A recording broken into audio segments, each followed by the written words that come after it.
Bonjour les runners, bonjour les sportifs, bonjour au petit monde de la course à pied, c'est Seb et je suis comme chaque semaine heureux de vous retrouver pour le 43e épisode du podcast À côté de mes pompes.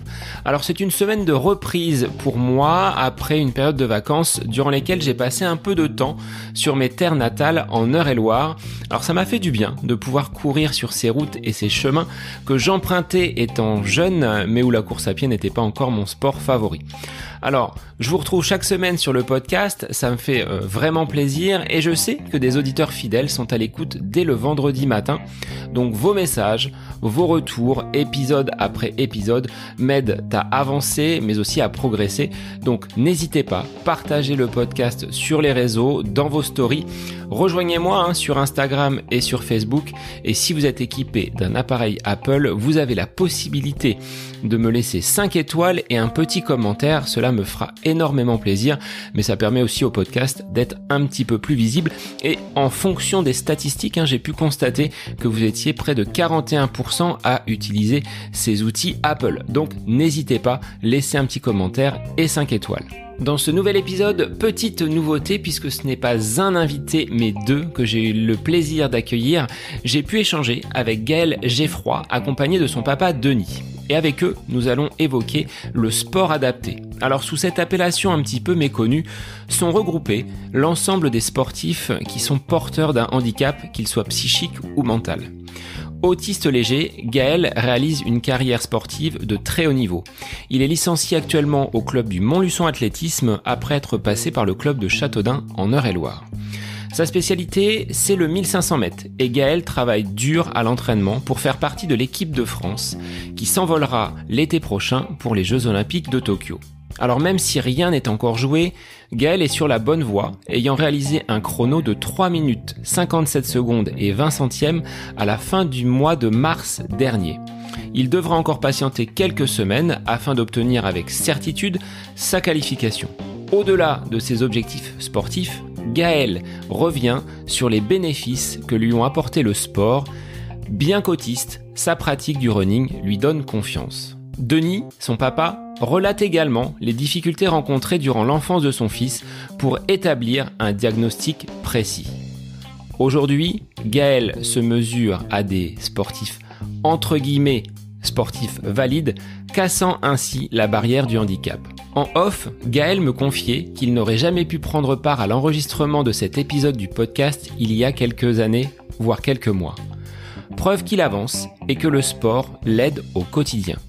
Il dispose d'un véritable staff aux Crêpes de Vichy et de Reims pour l'accompagner. Je vous laisse en compagnie de Gaël et de son papa Denis pour cet épisode consacré au sport adapté avec en ligne de mire les Jeux Olympiques de Tokyo dans quelques semaines maintenant. Bonne écoute à vous. Bonjour Gaël, bonjour Denis. Aujourd'hui, donc deux invités dans le podcast, Gaël Geffroy et son papa Denis. On va parler donc de sport adapté. Et puis, Gaël, tu es en phase de préparation pour les Jeux Olympiques de Tokyo 2021. Tu vas nous en dire plus et je vais vous laisser vous présenter tous les deux. Bonjour, je m'appelle Gaël, j'ai 21 ans, j'habite sur Commentry et je suis licencié au Montluçon Athlétisme et il y a un temps j'étais à l'OCCBA. Bonjour Sébastien, donc Denis Geffroy, j'ai 50 ans et donc athlète si on veut, mais plus côté dirigeant, juge et papa aussi de Gaël dans ses évolutions sportives de haut niveau et donc ancien président de la section Bonne-Valaise de l'OCCBA et là je suis membre dirigeant du Montluçon Athlétisme. Alors vous êtes une famille de sportifs, toute la famille court et même votre animal de compagnie il me semble.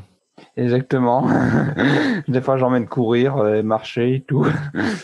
Oui, c'est vrai que tous les 5 sportifs, maman, les 2 frangins de Gaël et Orion, le chien, donc un petit border qu'on a, il a 2 ans et il accompagne pas mal Gaël dans ses footings. Alors Gaël, est-ce que tu peux me présenter ton parcours scolaire? C'est-à-dire, qu'est-ce que tu as réalisé comme études et qu'est-ce que tu envisages comme métier? Parce que le sport, ça c'est ta passion et c'est ton occupation, on va dire, à temps plein en ce moment. Préparation oblige pour les Jeux Olympiques. Mais qu'est-ce que tu fais en dehors? Bah avant, j'avais été en primaire pour aller jusqu'à la CLIS. Du coup, j'avais pas fait la CM2, mais ensuite j'ai pu m'intégrer en Ulysse quand j'étais au collège et du coup j'ai fait de la sixième jusqu'à la troisième. Et quand j'étais en troisième, j'ai passé mon CFG. Et ensuite, bah après, j'étais en Ulysse Pro et puis préparation et pour savoir quel métier je voulais faire, comme ça j'essaie de choisir et j'ai choisi le CAP APR, agent de polyvalente restauration. Et ça, c'est de la cuisine collectivité. C'est comme travailler dans une cuisine centrale ou les selfs d'un collège-lycée. Et j'ai passé sur 3 ans, puisque on va dire j'avais pensé à l'avoir là quand j'étais en terminale. Du coup, je pouvais passer si je voulais en une deuxième année pour que je puisse l'avoir et j'avais pu acquérir les points que j'avais pu attribuer l'an dernier et du coup bah grâce à tout ça j'ai réussi à l'avoir. Ouais. Donc là, côté diplôme, tu es bon. Maintenant, cap sur cette préparation et ces Jeux Olympiques. Donc aujourd'hui, ton emploi du temps, tu es totalement dédié à la course à pied. Il y a plus d'études. Là, on est en ligne de mire sur Tokyo. Exactement. Bon, on va y revenir tout à l'heure au niveau de l'entraînement. Oui, Denis, je te laisse compléter. Voilà, depuis un an, Gaël, donc voilà, suite au report des Jeux de 2020, on a vu qu'ils montaient énormément en puissance, donc il y a eu un choix qui a été fait au niveau familial, que Gaël puisse s'entraîner comme un athlète de haut niveau, hein, ce qu'il fait, et du coup, il est lié à plein temps à la course à pied, et donc du coup, il s'entraîne 10 à 12 fois par semaine, voilà, ça reviendra un peu plus tard, et du coup, là, on verra à l'issue des Jeux paralympiques, Gaël, pour s'orienter sur une voie professionnelle, mais à mi-temps, aménagée, pour qu'il puisse poursuivre son cursus au niveau du sport. Alors, la découverte de la course à pied. Gaël, est-ce que ça a été ton premier sport et tu n'as fait que ce sport-là?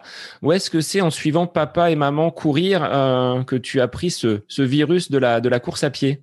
C'est ça, et c'est aussi parce que aussi il y avait une connaissance aussi qui faisait du basket, comment on va dire, qui voulait changer de sport. Et du coup, à la place de faire du basket, j'avais envie de changer puisque le basket ça m'intéressait pas. Du coup, bah, j'ai voulu tenter et ça m'a plu. Et depuis combien de temps? Ça va faire environ 7, 8 ans, 10 ans à peu près. Mais par contre, ça fait vraiment moins longtemps que je m'entraîne dur. Par contre, je m'entraîne dur depuis que je suis vraiment sur mon luçon. J'ai été en sport adapté avant, mais on va dire que bah disons que mon ancien coach n'était pas destiné à aller dans le haut niveau. Du coup, je faisais pas des entraînements, on va dire, corrects pour la compétition. Mais depuis que je suis sur mon leçon, je fais des entraînements corrects et c'est là qu'on voit ma progression. Donc c'est là ce changement de région, puisque vous étiez donc en région centre. Là, tu as découvert une structure, un club qui te permet aujourd'hui d'atteindre le haut niveau et d'être dans cette montée en puissance, hein, ce que disait Denis, ton papa, cette progression constante et ce potentiel. Est-ce que tu te rappelles de ta première course, de tes premiers souvenirs en course à pied? Est-ce que c'était lors d'une course, lors d'un cross? Un cross, oui. Quand j'étais jeune, on va dire, la première fois que j'ai été licencié au club au CCBA, j'avais été faire le cross de Céresville. J'étais école athlète, je crois. En bas, ouais, en poussin. Non, école athlète, je crois. Ouais, école athlétisme, même plus jeune. Et ta première victoire, parce que pour t'avoir déjà fréquenté sur des courses, ça galope très très vite malgré ton jeune âge. Quel a été ton premier souvenir de podium ou de victoire et qu'est-ce que tu as ressenti? Quelle a été cette fierté que tu as pu connaître sur cette première victoire? Bah déjà j'étais drôlement content parce qu'au fait j'arrivais à faire un podium, du coup on va dire C'était quelque chose que je m'attendais pas à faire une victoire ce jour-là, mais je sais plus laquelle était ma première victoire, mais en tout cas, j'étais content. Tu dépends de la fédération d'athlétisme, mais de sport adapté. Est-ce que tu peux expliquer, ou Denis, hein, tu compléteras peut-être, ce qu'est le sport adapté et pourquoi tu es dans cette fédération? Bah parce qu'on va dire, grâce à mon autisme, ça permet, on va dire, d'aller dans une fédération de haut niveau. Puisque si j'avais pas été autiste, j'aurais jamais pu aller en sport adapté. Et même avec le niveau que j'ai, on va dire, j'aurais jamais pu aller en FFA aussi. Du coup, bah, grâce à mon autisme, ça me permet d'aller dans une fédération de haut niveau. Voilà, donc en France, il y a deux fédérations qui s'occupent des personnes en situation de handicap. Les handisports, donc le handicap physique, visible en quelque sorte, hein, et les non-voyants, et le handicap caché, invisible, comme l'autisme. Voilà, c'est la Fédération française de sport adapté qui sont en charge donc de ces sportifs. Et donc l'athlétisme en fait partie, et donc c'est un pôle de haut niveau avec une délégation du ministère des Sports, ce qui permet d'avoir une équipe de France, un conseiller technique national, des entraîneurs fédéraux, et donc ils ont la même reconnaissance qu'un athlète dit valide en FFA au niveau d'équipe de France. Alors Gaël, tu disais que c'était une chance pour toi, cette forme d'autisme léger. Denis, toi, comment tu l'as accueilli? Est-ce que c'est quelque chose que vous aviez déjà repéré, décelé? Comment vous avez mis le doigt sur ce handicap, même si Gaël dit que c'est une chance? Bah, au départ, effectivement, Gaël, on voyait que nous, en tant que parents, Gaël était différent, surtout au niveau des écoles en primaire. Il a fallu qu'on arrive sur bonne balle, qu'on nous oriente vers le docteur Rouillet de la CMP de Châteaudun, qui a donc détecté l'autisme chez Gaël suite à une hospitalisation pendant 10 jours à l'hôpital Robert Debré sur Paris. Donc, de ce fait, là, une fois qu'on a su, nous, parents, que Gaël était effectivement différent, ça nous a en quelque sorte soulagés, parce que des portes ont pu s'ouvrir. Parce que sans que Gaël ait cette reconnaissance de personnes en situation de handicap par le biais de son autisme, au niveau de l'éducation, au niveau de l'éducation, la scolarité, c'était très très compliqué. Et même nous, parents, voilà, on était un peu désemparés.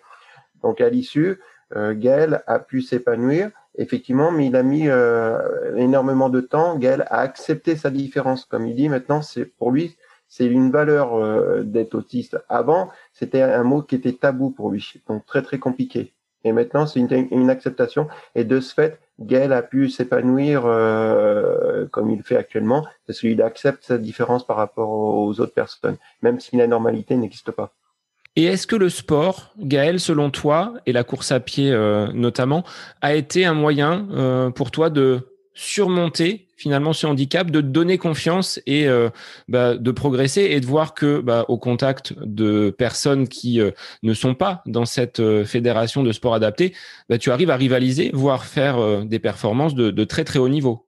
Est-ce que c'est un atout pour toi, cette pratique du sport? Un très grand atout, oui. Puisque justement, j'ai envie de montrer, c'est pas parce qu'on a un autisme ou un handicap qu'on peut ne pas y arriver et on peut ne pas concurrencer ceux qui sont dans la validité. Puisque par exemple, 358 21, si on regarde bien la fiche FFA, il n'y en a pas des masses. Du coup, justement, j'essaie de montrer une valeur au handicap. Et justement, et j'ai même aussi envie d'aller plus haut, justement, par exemple, le record du monde de sport adapté, c'est en 3,46. Justement, j'ai envie d'essayer de le battre. Et en plus, surtout que je sais très bien que, en effet, même en FFA, on va dire, ça commence à se regarder quand tu es vraiment en dessous des 3,50. Du coup, ça me donne un objectif. Et cet objectif, tu te donnes combien de temps pour l'atteindre? Parce que tu es encore jeune, 21 ans, tu es tout jeune. On verra bien. Ça dépend. Peut-être 2024, peut-être 2023, 2022 ou voire 2025. Je sais pas. On verra. Mais déjà, et puis après, on verra. Parce que Gaël, la patience, il ne connaissait pas. Maintenant, il commence à temporiser. Mais pour lui, dès il a commencé de s'entraîner dur, fallait tout de suite aller les résultats. Mais ça arrive, c'est comme un escalier, c'est marche par marche, marche par marche. Et Gaël le comprend ça maintenant. au quotidien de t'exprimer face à une caméra, face à un micro? Est-ce que c'est quelque chose qui était si facile que ça pour toi? Ou est-ce que finalement, tu prends confiance, les différentes étapes que tu franchis en course à pied te mettent en relation avec des caméras, des journalistes qui viennent t'interviewer? Est-ce que tu y prends goût? Est-ce que tu prends confiance petit à petit avec cet exercice du micro? Énormément confiance, franchement. Ça permet d'être courageux, de pouvoir parler auprès des personnes. Ça permet de faire plein de choses. Et travailler sa timidité, voilà, donc ça fait partie du côté de l'autiste aussi. C'est pas à cause qu'on est timide qu'on est autiste, hein, mais ça fait partie des choses. Travailler sur son stress aussi, énormément. Il a fait de gros progrès là-dessus, Gaël. Et donc ça passe par la sophrologie et aussi travail avec le psychologue du sport. Et c'est pareil, toutes ces interventions qu'il fait auprès des médias ou auprès des jeunes dans les écoles, c'est tout à fait bénéfique pour Gaël. Et donc petit à petit, en tant que papa, Denis, tu le vois évoluer, progresser entre l'enfant que tu avais donc non diagnostiqué et ce que Gaël est aujourd'hui. Quelle serait la plus grande évolution que vous avez pu constater avec ton épouse? Voilà, maintenant Gaël, bon, je parle surtout dans le domaine de la course à pied. Gaël ne va pas refaire son étape, sa course 24, 48 heures avant. Il mangeait énormément de jus, de stress, et il stressait, il se dévalorisait par rapport aux autres athlètes, aux autres sportifs. Maintenant Gaël, il prend sur lui, il est capable de temporiser, d'analyser, capable d'écouter les consignes des coachs. Il a plus cette peur qu'il avait auparavant. Et au niveau de la vie de tous les jours, Gaël est moins stressé, moins angoissé et tout ça. Pour aller dans le monde professionnel, ça lui sera bénéfique aussi. Ça lui sera bénéfique. Et cette prise de confiance que tu peux avoir au quotidien, Gaël, est-ce que ça coïncide avec cette montée en puissance et cette nette progression de tes résultats? Est-ce qu'on peut faire le lien entre les deux? Oui, ça permet d'être beaucoup plus courageux même dans les courses. Donc tu sens un bénéfice quand même. Exactement. Ouais, parce que donc sa prise de confiance de Gaël lui permet d'assimiler les entraînements, la charge, émotionnellement, de pouvoir se relaxer, parce que Gaël était toujours speed. Maintenant, il a tendance à temporiser. Là, il rentre de stage. Il a fait un énorme stage sur le Krebs, mais là, il est rentré tout shoes, prêt pour samedi prochain. Voilà, donc Gaël maintenant temporise, et ça fait partie de sa force. Combien de personnes vous entourent? Parce qu'on peut peut-être se sentir parfois un petit peu isolé. Tu le disais, tant que le diagnostic n'avait pas été posé, vous étiez un petit peu seul face à cette maladie et ce handicap. Aujourd'hui, quelles sont les personnes qui vous accompagnent, qui vous entourent? Tu parlais donc peut-être de sophrologues, de personnes qui aident Gaël à gérer son stress. Est-ce qu'il y a d'autres personnes qui t'accompagnent, Gaël, et toi, Denis, en tant que parent? Sur le plan, voilà. Maintenant, Gaël il voit de temps en temps donc le psychologue du sport, hein, qui est au Krebs de Vichy. Au niveau sophrologie, il a totalement arrêté parce que voilà, c'était en démarche de la sophrologue et de Gaël. Voilà, donc Gaël n'avait plus besoin. Donc il y a une petite intervention de temps en temps du psychologue du sport. Mais c'est vrai que Gaël n'a plus besoin d'intervenant en direct. Après, ce sont ses entraîneurs, le kiné, le pôle médical sportif du Krebs, l'encadrement de l'équipe de France, qui interviennent directement auprès de Gaël, et ils font office d'entraîneur, de psychologue, de préparateur mental, de discussion avec Gaël, d'échange. Voilà, donc maintenant, Gaël est complètement dédié dans le monde du sport. Et à quel moment, Gaël, tu as pris conscience que tu avais ce potentiel pour atteindre le haut niveau? Tu l'as dit, hein, en changeant de club, là, tu entres vraiment dans une pratique presque professionnelle, voire totalement professionnelle. Mais est-ce qu'auparavant, tu avais déjà conscience que tu étais un coureur de bon niveau sur des courses hors stade, sur des crosses? Non. Je courais juste comme ça, c'est tout. Je savais pas que je pouvais avoir un niveau IR3, IR2 ou arrière 1. En fin de compte, il a fallu qu'il arrive sur Montluçon. Le club de Montluçon Athlétisme est donc un très fort potentiel sur le demi-fond. Donc, quand nous sommes arrivés dans l'Allier, on avait sondé soit le club de Ruyon ou le club de Montluçon Athlétisme. Et Montluçon Athlétisme, c'est vrai qu'on a une piste d'athlétisme qui est pas en état pour accueillir des compétitions, mais il y a un très très gros groupe de demi-fondeurs et surtout un entraîneur demi-fondeur, Christian Laforest, auprès de qui le contact Gaël et nous, famille, est passé tout de suite. Et le président du club, Didier Garcia, voilà, donc je veux pas dire qu'il a déroulé le tapis rouge, mais quasiment. Et est-ce que pour la vie familiale, le choix de Montluçon et du club a été impactant, ou vous étiez déjà basé sur Montluçon avant de choisir le futur club de Gaël? Comment ça s'est passé ce passage de la région centre vers l'Allier et l'Auvergne? Donc, en fait, quand mon épouse a été donc mutée au collège de Saint-Héléry-les-Mines, on avait sondé le club de Rion et le club de Montluçon. En fin de compte, notre emménagement s'est fait par rapport au club d'athlétisme. Voilà, donc autrement, ça pouvait être aussi bien à Rion dans le Puy-de-Dôme ou donc Montluçon. Donc, on est venu emménager sur le Bourbonnais par rapport au club d'athlétisme parce que voilà, Gaël étant autiste, il fallait un club, une structure qui puisse l'accueillir, l'entraîner, l'encadrer. Et au fil en aiguille, après, bon voilà, il y a le Crêpes de Vichy qui est rentré en ligne de compte. Gaël a développé on a vu le potentiel qu'il avait en lui, suite à des tests qui ont été faits en laboratoire. Donc de ce fait, après, des moyens supplémentaires sont venus se greffer. La ville de Montluçon joue son rôle à plein jeu, voilà, donc avec le club du Montluçon Athlétisme, au niveau de l'encadrement, de l'aide, des subventions, voilà, tout ça s'est mis en place, mais très rapidement, on va dire. Et Gaël, tu évoquais donc ce changement d'entraîneur. Tu disais mon entraîneur précédent n'avait pas forcément cette capacité à me faire passer un palier et à être sportif de haut niveau. Aujourd'hui, l'entraîneur qui t'accompagne, qu'est-ce qu'il t'apporte et qu'est-ce que tu trouves comme confiance chez lui pour aller vers ce haut niveau? Quelles seraient ses qualités pour te permettre d'atteindre ces compétitions vraiment de très très haute volée? Bah, il sait faire les plans d'entraînement, il sait à quelle allure je dois aller au niveau des footings ou des séances de fractionner.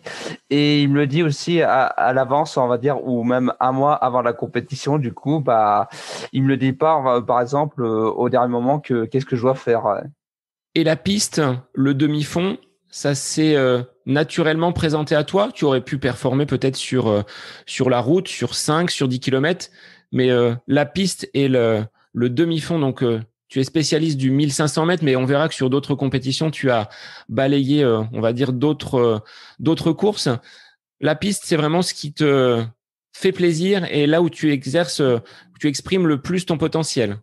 Déjà, bah oui, pour l'instant c'est la piste. Bah après déjà d'une aussi parce que ça me permettra de pouvoir faire les Jeux Paralympiques, puisque aux Jeux Paralympiques il n'y a pas autre chose à part la piste et le 1500. Mais pour l'instant on dirait bien que c'est où là que je me sens mieux pour l'instant. Donc on va dire la piste. Ouais, parce qu'aux Jeux Paralympiques, il y a dans le sport adapté, suite à la réintégration en 2012 aux Jeux de Londres, ils ont que 4 disciplines. Donc le 400 mètres, le poids, la longueur et le 1500 mètres.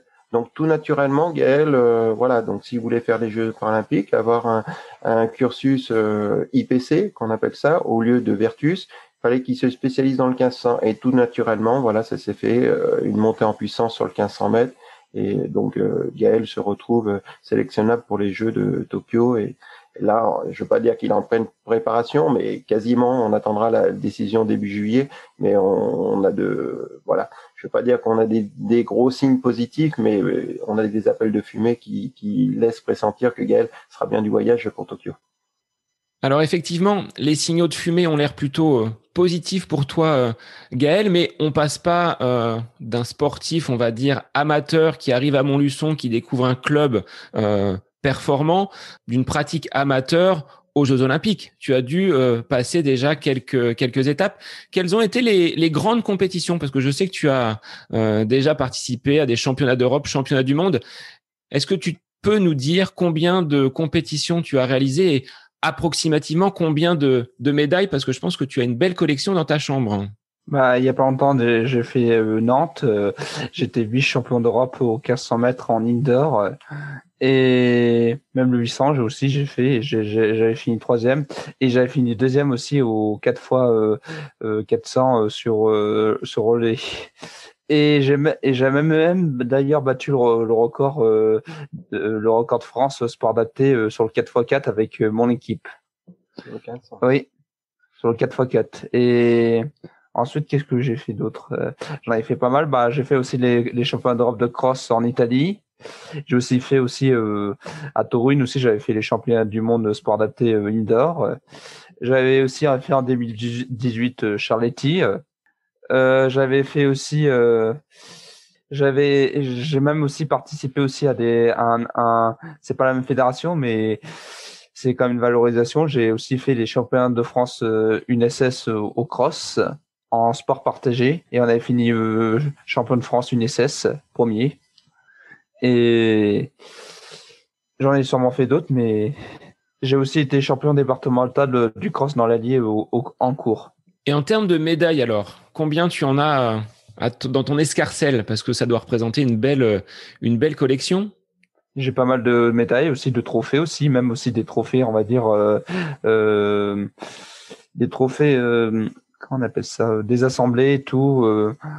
Oui, parce que tu as été valorisé comme sportif, notamment dans l'Allier. Donc, on te met à l'honneur. Enfin, la ville de Montluçon également t'a mis à l'honneur pour tes belles performances.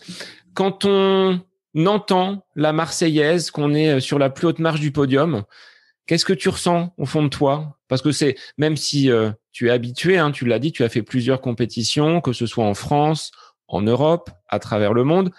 Qu'est-ce qu'on ressent quand la Marseillaise retentit suite à une belle course? Bah, on a des frissons.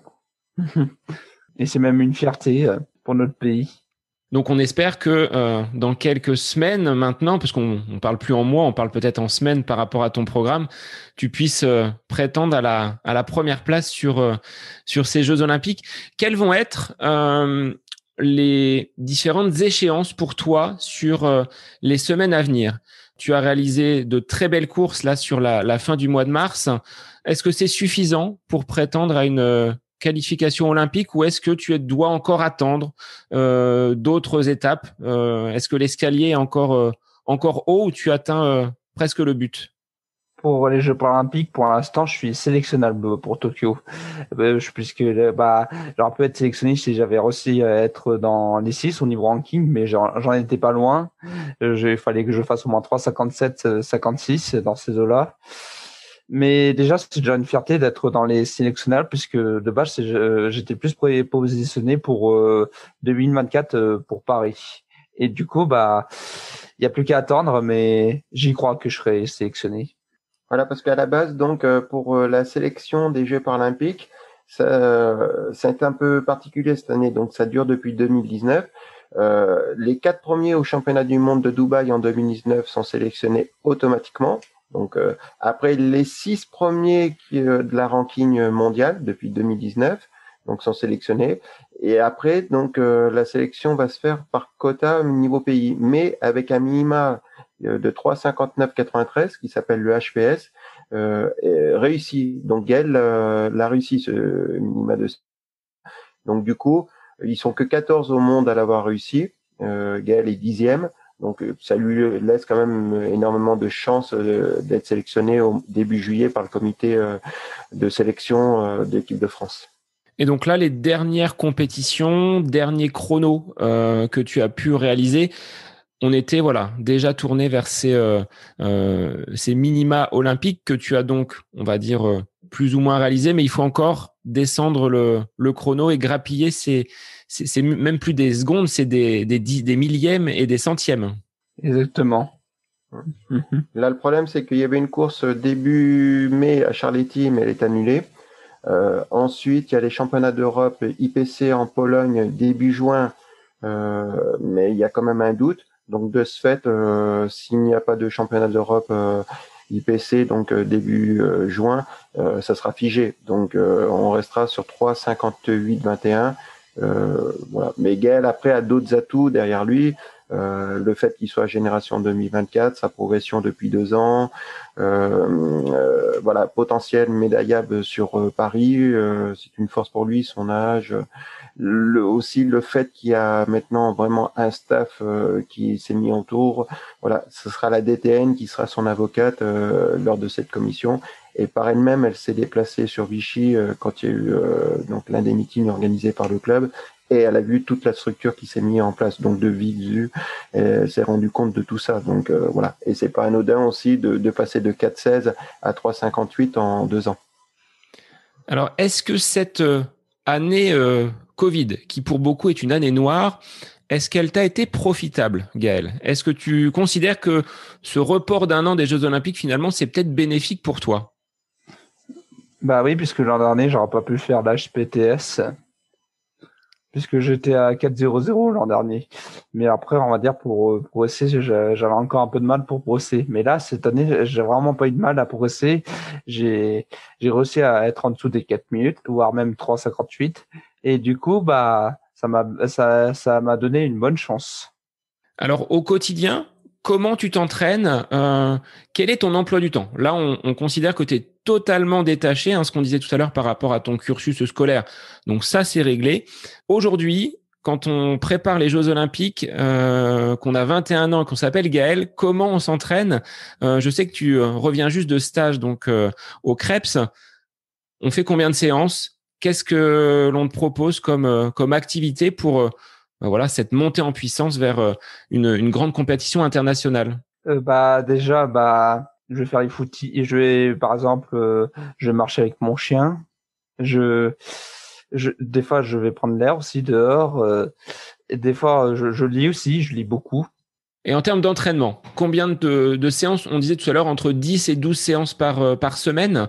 C'est quand même beaucoup. Alors comment on fait pour récupérer, pour optimiser justement ce travail et cette charge d'entraînement? Moi, si tu me dis je fais 12 séances par semaine, je tiens une semaine et la semaine qui suit, je suis complètement épuisé. Là, tu as déjà l'entraîneur, mais après, il y a peut-être d'autres personnes. Qu'est-ce qu'ils vous font faire pour être performant? Bah, par exemple, je vais courir le matin, le soir. Par exemple, je vais faire un footing le matin, et puis le soir, je vais faire ma séance de fractionné. Ou des fois, je fais l'inverse. Et des fois, je fais du footing. Et je fais même aussi et je fais aussi pas mal de musculation. Comme par exemple, le mardi, je fais souvent au Krebs de Vichy pour aller faire la musculation avec mon coach Renaud, qui est mon préparateur physique. Et Et puis après aussi, l'après-midi, je vais aussi faire des séances de fractionné aussi après, ou un footing, ça dépend. Ou des fois, après la musculation, je fais le footing et ensuite, le soir, évidemment, j'attaque la grosse séance. Et voilà. Il a du travail de proprioception, travail du VTT aussi, il en fait un peu, Gaël. De la natation, là, ça lui a été intégré. Voilà, donc en gros, Gaël tourne entre 100 à 131 km, même en période de cross, il était monté à 145 km de course à pied pure sur une semaine, Donc Gaël est capable d'assimiler, mais comme tu disais, Sébastien, il y a l'apport aussi de la kiné, voilà, qui est très importante, de la cryo aussi. Il fait de la cryo aussi bien au Krebs de Reims qu'au Krebs de Vichy. Voilà, mais la kiné, c'est un apport énorme. Ça, là-dessus, on en est bien conscient. Parce que l'une des fiertés des entraîneurs de Gaël, je touche du bois, c'est que depuis 2 ans et demi où il est monté en puissance, jusqu'à, comme je disais, à dépasser les 140 km de course à pied par semaine, il n'a pas eu une blessure.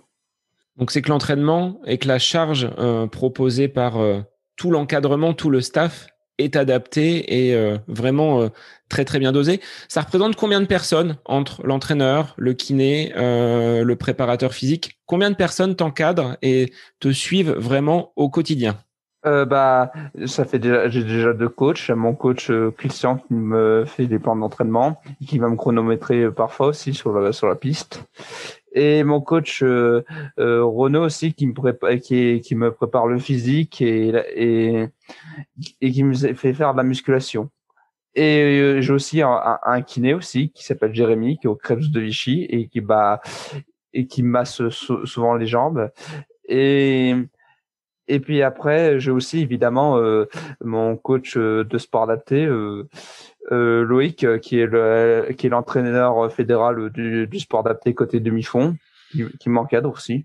En plus, tu as les lièvres maintenant. J'ai aussi les lièvres aussi, par exemple Clément de mon club et Guillaume qui est d'un club du département de l'Allier.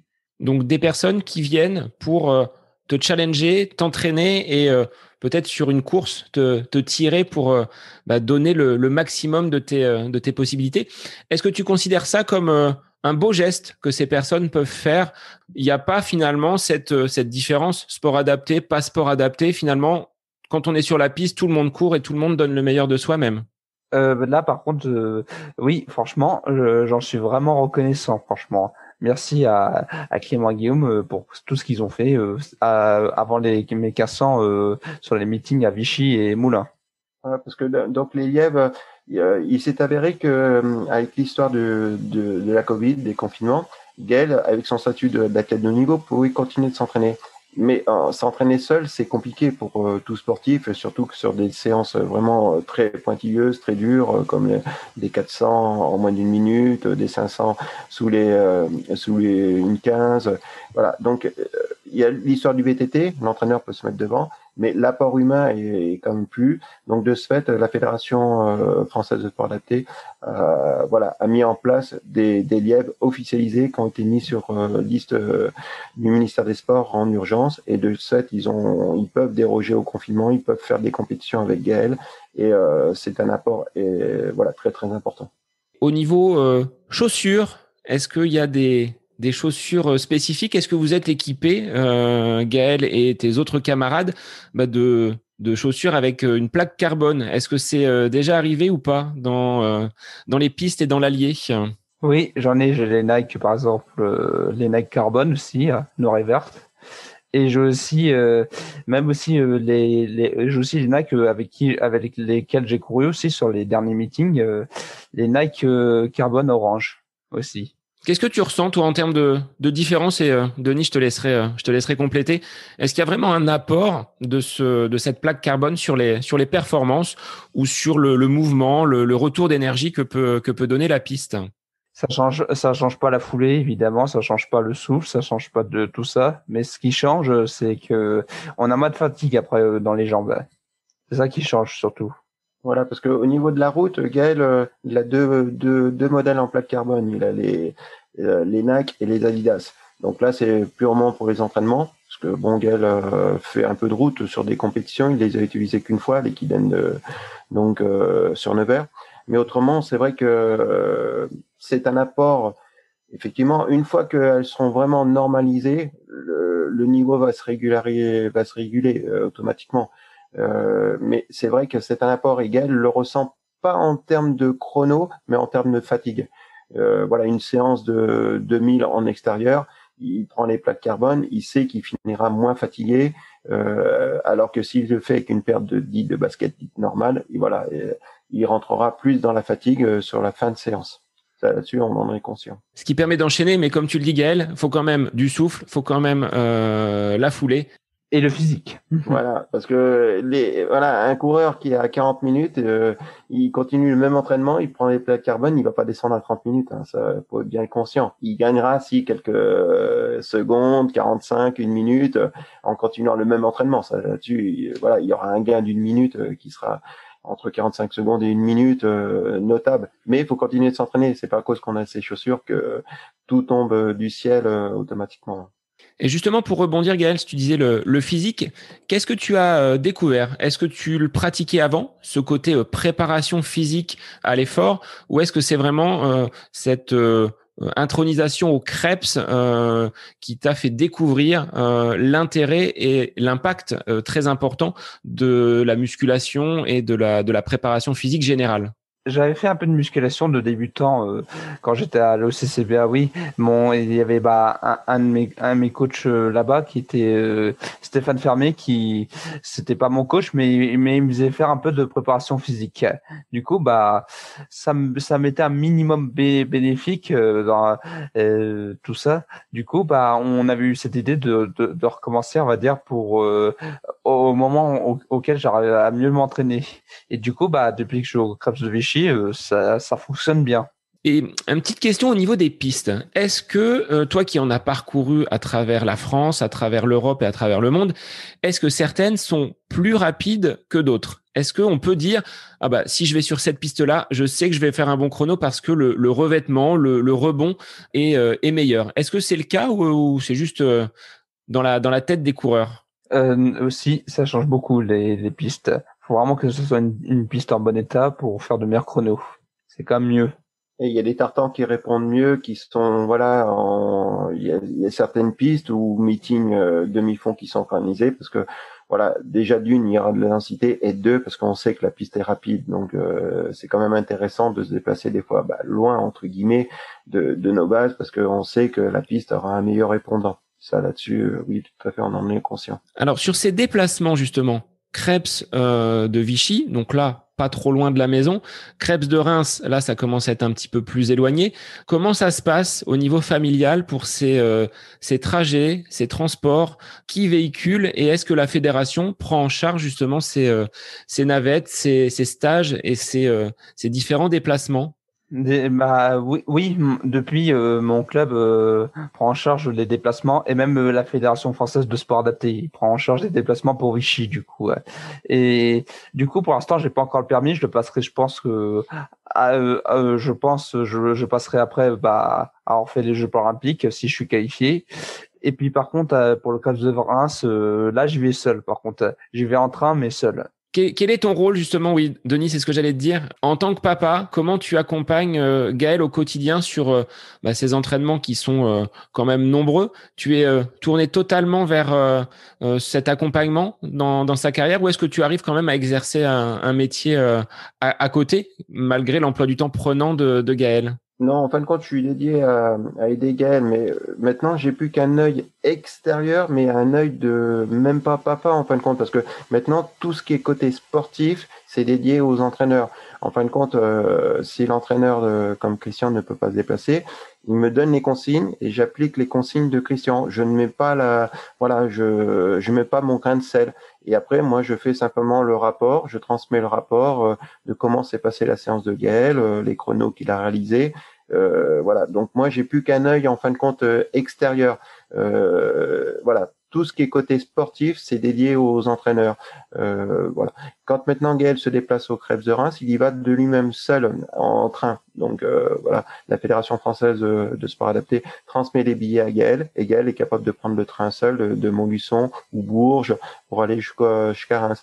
Quand je vais sur Vichy, donc maintenant il y a une convention qui a été signée entre l'établissement et la Fédération française de sport adapté qui prend en charge toutes les interventions dans le Krebs de Vichy par le biais de la fédération. Certains stages hors convention ont été mis en place par le club du Montluçon Athlétisme et c'est le club du Montluçon Athlétisme qui prend toutes les interventions dans le Krebs de Vichy et les déplacements entre Vichy et Montluçon sont pris en charge par le club de Montluçon Athlétisme.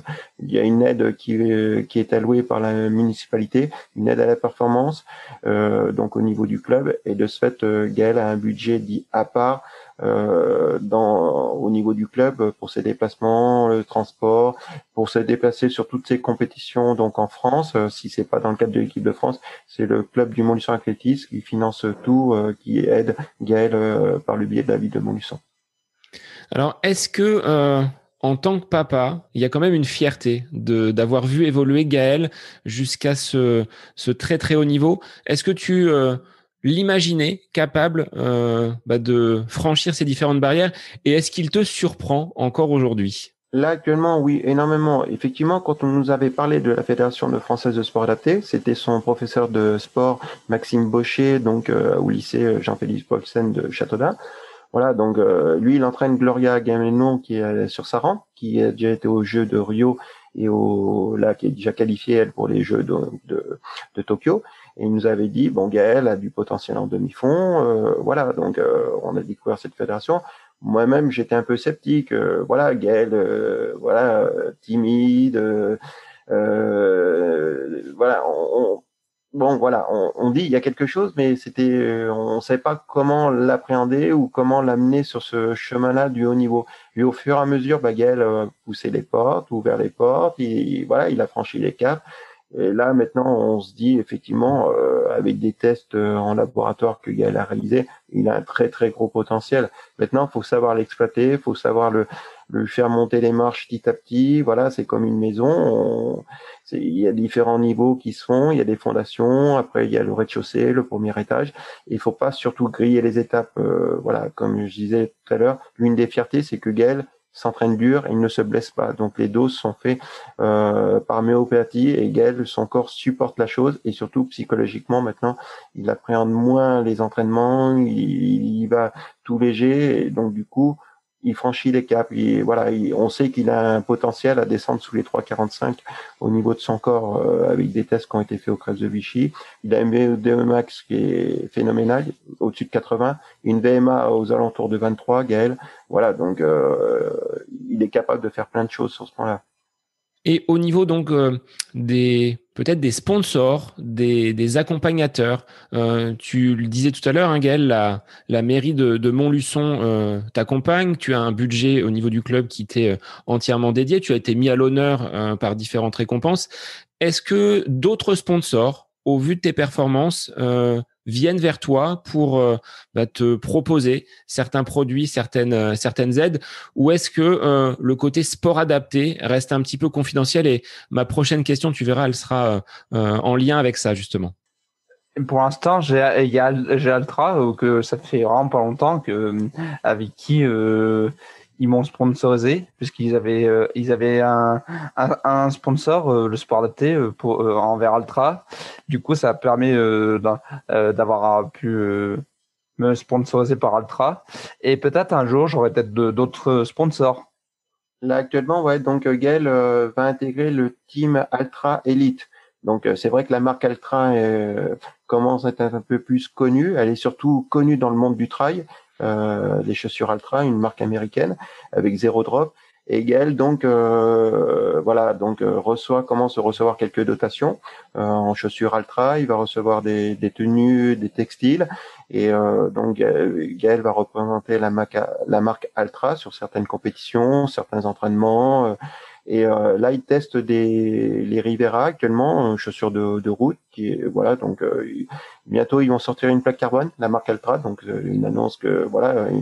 Et Gaël fera partie des ambassadeurs qui vont tester la plaque carbone. Donc au niveau des chaussures de pointe de piste, c'est pas leur point fort du tout, ils en ont pas. Ils font un peu de cross. Mais effectivement, Gaël est un ambassadeur un peu à part dans le team élite d'Altra. Donc, comme c'est vraiment une marque qui évolue au stade, mais ils vont s'orienter sur d'autres dispositions, d'autres bases. Effectivement, Gaël va être un peu tester la chose. Après, bon, le club de Montluçon Athlétisme, effectivement, la ville de Montluçon, le département de l'Allier aussi, Gaël fait partie du dispositif Allier Sport.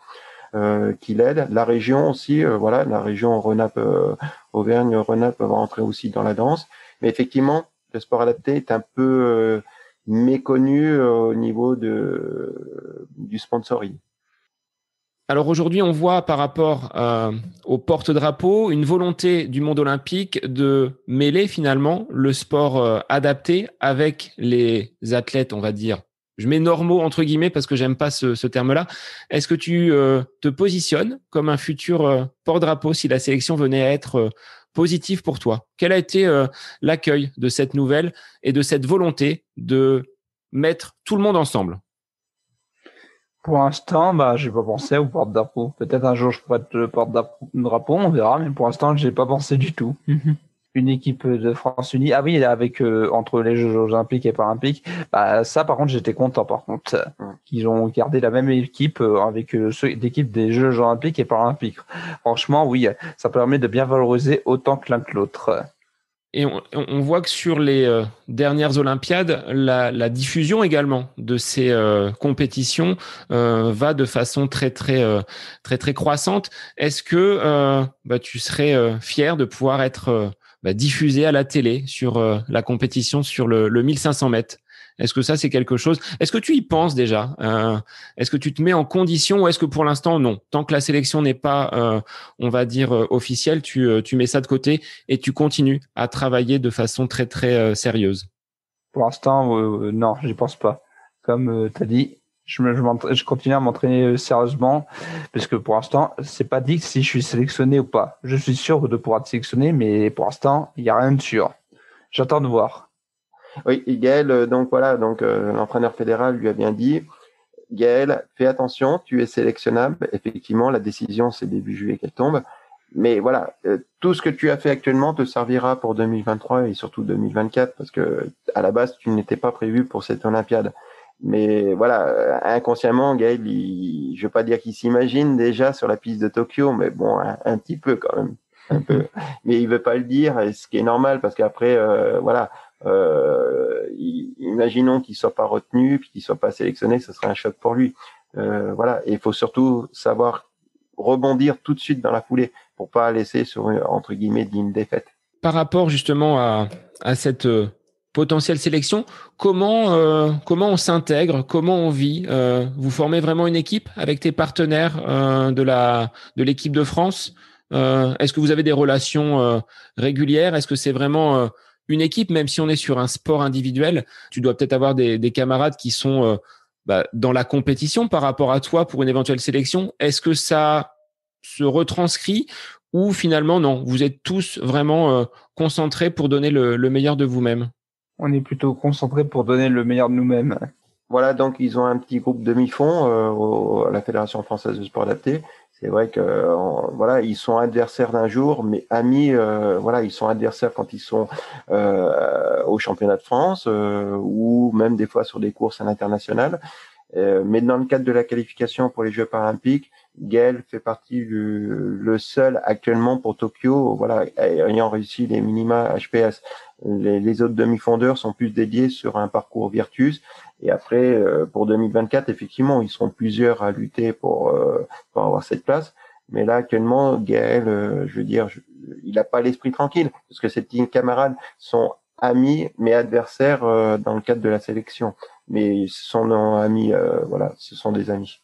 Et quand on est jeune, Gaël, qu'on a 21 ans comme tu les as, est-ce que la course à pied et ce plan d'entraînement, hein, les séances à répétition, tu considères ça comme un sacrifice? Est-ce qu'il y a des moments où tu dis j'aimerais bien profiter un peu plus, aller avec mes copains plutôt que d'aller à l'entraînement, ou non, c'est vraiment cette passion qui t'anime et qui te fait avancer? Oui, ça me fait beaucoup avancer le sport. Vu que je sors pas trop en ville ou je sors pas trop aussi pour aller sortir avec des potes. Du coup, c'est vraiment la course à pied qui me donne envie de sortir et qui me donne envie d'aller de l'avant. Alors d'ici donc la qualification, donc le mois de juillet où tu seras potentiellement sélectionné, quelles vont être tes échéances? Est-ce qu'il y a encore des meetings? Est-ce qu'il y a encore des gros événements à venir? Comment s'organisent tes futures semaines? Bien. Et samedi prochain, je vais à Passy pour faire un 3000 avec Guillaume et Clément, mes deux partenaires d'entraînement.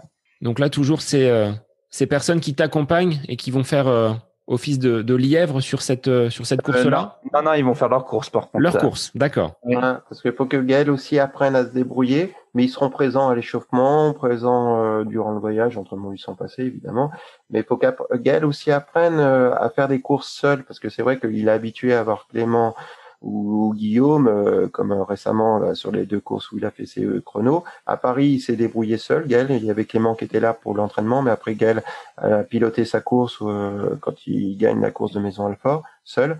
Mais il faut Gaël aussi apprenne à puiser sans ses lièvres, mais ses lièvres sont présents à l'échauffement, sont présents en discussion avec lui, mais il faut qu'il apprenne aussi à pouvoir être seul dans sa course et à se dire c'est moi qui vais chercher mon chrono, c'est à moi de me débrouiller, c'est à moi de faire ma course. En termes de stratégie, on va pas dévoiler ici toute ta tactique. Comment tu gères une course? Est-ce que tu es plutôt prudent au départ et un petit peu plus lent pour finir très fort, ou est-ce que tu pars fort et après tu gères? Quelle est ta stratégie? Pour l'instant, je préfère plus. J'ai bien l'impression que je préfère regarder, on va dire, les autres partir pour voir après comment ça se passe pendant la course. Donc du coup, je préfère partir, on va dire, comme ils font les autres. Et sur des compétitions en dehors de la piste, est-ce que tu es autorisé à aller faire un 10 km, un semi-marathon peut-être?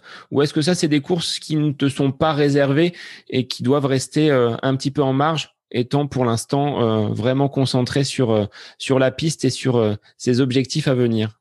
Pour l'instant, je me concentre plus sur mes objectifs. Ça, je verrai plus tard. Mais tu as fait quelques petites courses hors stade. Oui, pour s'amuser. Voilà, donc en période de l'an dernier où voilà, il a fait donc une course en Haute-Loire, la Gévaudan, où il finit deuxième. Il a fait les Poulies luxerroises début septembre, où il remporte la course en battant le record du parcours. Il y a 2 ans, tu avais fait le Trail de Superbès, où tu avais remporté le 9 km. Et même battu le record. Voilà, donc Gaël s'octroie quelques petits, ça lui fait des moments de détente aussi. Voilà, c'est pas la même population, c'est pas les pistards, les routards, les trailers. Et donc du coup, Gaël, ça lui fait du bien aussi d'aller côtoyer d'autres personnes, d'autres rencontres, d'autres discussions, faire des connaissances. Parce que bon, maintenant Gaël commence à avoir une petite étiquette, et c'est vrai que quand il arrive sur une course, voilà, il est mis dans les favoris. Donc c'est vrai que voilà, c'est pas pour déplaire à Gaël aussi de se présenter sur une course, d'avoir une petite étiquette de favori, et ça lui met une petite pression. Mais maintenant, il assimile bien cette pression, et du coup, il a du répondant, et généralement, il est sur le podium ou en victoire. Donc là, il y a une satisfaction de son côté. Et au niveau de tes camarades, comment ils le perçoivent quand tu leur dis, là, j'étais à l'autre bout de l'Europe, là, j'ai participé au championnat du monde, là, je reviens avec le titre. Comment tes camarades accueillent justement cette progression et le fait d'avoir un sportif de haut niveau dans leur classe ou dans leur établissement? Pour eux, c'est une fierté, et ils me posent des questions pour savoir comment ça s'est passé. Donc ça, c'est plutôt encourageant, et ça te donne confiance. Et donc vers ces Jeux Olympiques, alors là, on se projette déjà sur Paris. Comment tu envisages, comment tu penses à ces compétitions qui auront lieu donc là sur le territoire national, et peut-être que le Krebs de Vichy sera centre d'entraînement, ou du moins au cœur du dispositif olympique. Est-ce que ça te donne encore plus de motivation à l'approche de ces Olympiades parisiennes? Oui, ça, par contre, ça me donne vraiment la motivation, franchement. Parce que c'est comme là où je m'entraîne malgré tout, le Krebs de Vichy. Ouais, parce que donc en 2023, il y aura les Global Games à Vichy. Donc les Global Games, c'est un peu les Jeux Olympiques, mais réservés qu'au sport adapté. Donc avec toutes les disciplines du 100 mètres, au lancer de poids, au 3000 steeple, au 10 000, voilà. Et là, donc c'est à Vichy. Donc c'est le plus grand événement réunissant que le sport adapté. Et c'est Vichy. Donc là, Gaël aura une certaine pression, parce que athlète du cru, athlète du Krebs, athlète local, voilà. Donc et en 2023 sera une année charnière aussi. Ça sera les championnats du monde qui seront qualificatifs pour Paris 2024. Donc du coup, Gaël devra être au top sur 2023 pour être tranquille après, pour dérouler, pour arriver sur la piste au Stade de France, pour courir son 1500 mètres lors des Jeux paralympiques de Paris 2024. Donc encore de bien belles échéances à venir, et beaucoup de travail à fournir pour atteindre ces différentes compétitions. Sur quel réseau social, sur Internet, à quel endroit on peut te retrouver, Gaël, si les auditeurs du podcast veulent prendre de tes nouvelles et suivre ton aventure jusqu'à Tokyo dans un premier temps, premier arrêt, et puis on verra pour les autres compétitions par la suite. Pour l'instant, j'ai qu'un compte Facebook. Je n'ai pas une page Facebook, mais un compte. Du coup, je mets aussi mes entraînements. Je mets mes entraînements que je fais. Je mets aussi, je mets aussi les résultats de mes compètes, et j'en mets pas mal aussi pour bien faire montrer. C'est pas parce qu'on est au sport adapté qu'on s'entraîne pas aussi dur que ceux qui sont dans les valides. Du coup, je montre bien que je m'entraîne aussi dur finalement, en fait. Les entraînements sont pas si différents. Ce sera un beau message. Denis, je te laisse la parole, vas-y.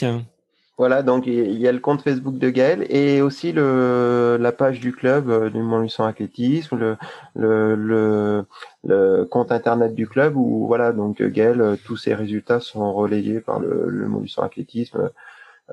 Après, effectivement, on parle des radios locales de sur Montluçon, du Journal de la Montagne, qui suivent attentivement Gaël. Bon, un grand merci, Gaël et Denis, pour cette échange sur ce brillant sportif Gaël que tu es et qui, je l'espère, pourra fouler la piste de Tokyo donc l'été prochain. Comme tu l'as dit, c'est pas parce qu'on est en sport adapté qu'on ne s'entraîne pas dur et qu'on n'a pas de très belles performances, et tu en es la preuve. Donc j'espère que ta montée en puissance va continuer et que tu pourras briller et faire briller le drapeau tricolore sur les prochaines séances. Merci à toi.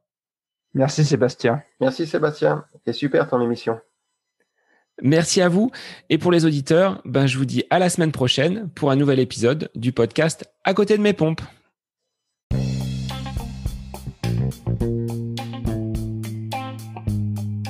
J'espère que cet épisode avec invité vous aura plu. Je vous remercie infiniment de votre écoute. Pour faire remonter le podcast dans les classements, je vous invite à laisser une petite évaluation sur Apple Podcast, 5 étoiles, un petit commentaire, ça me fera énormément plaisir et vous permettrez au podcast d'être remonté, diffusé, déployé sur ces différentes plateformes de façon plus importante encore qu'il n'est actuellement. Et puis je vous invite à me retrouver sur les différents réseaux, Facebook, Instagram. Laissez votre petit message, votre commentaire, ça me fait plaisir d'échanger avec vous.